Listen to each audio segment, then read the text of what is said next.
Forsi l-maġġoranza tan-nies għadhom ma semgħux biċ-ċentru edukattiv il-Busket u l-funzjoni li jaqdi, inawgurat f'Lulju tal-2023 wara investiment ta' 240,000 euro minn Ambjent Malta, dan iċ-ċentru fil-qalba tal-Masġar u mgħammar fost l-oħrajn b'sala multifunzjonali u uffiċċju għall-attivitajiet.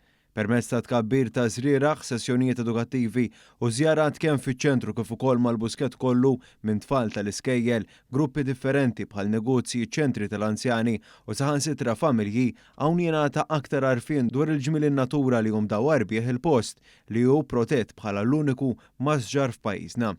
Jingħata wkoll tarif dwar l-istorja tal-Busket li issa ilu jeżisti aktar minn 400 sena.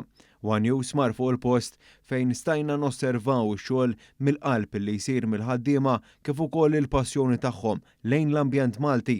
Hawnhekk iltqajna ma' mandattart uffiċjal ambjentali inkarigata biex tieħu ħsieb dan iċ-ċentru. Namlu potting exercise fejn intuhom żriera ta' fjur staġinali jew inkella siġar indiġeni kun jistgħu irawmuhom id-dar jew fl-organizzazzjoni tagħhom jew fl-iskola stess. Nippruvaw qed ngħinu billi nagħmlu dawn is-sezzjonijiet permezz ta' nippruvaw noħolqu sens ta' responsabilità ambjentali biex bekk bl-azzjonijiet tagħna nippruvaw nipproteġu l-ambjent kemm din is-sit u kif ukoll siti oħrajn u biex nużawhom fil-ħajja ta' kuljum ukoll.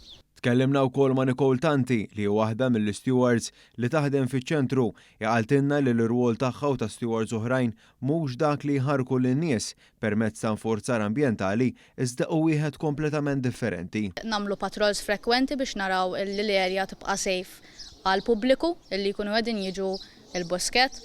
Nagħmlu wkoll clean-ups hawnhekk ħalli nżommu l-erja nadifa. Nirrapportaw eżempju xi ħajta sejjeħ ikun waqa' ħalli dawk jerġgħu jiġu restawrati. Nagħmlu ħafna affarijiet bħal nitkellmu mal-pubbliku, nagħmlu potting exercises, ngħinu f'ħafna attivitajiet. L-irwoli tagħna mhux qegħdin biss il-Busket imma nagħmlu wkoll xogħlijiet f'postijiet oħrajn.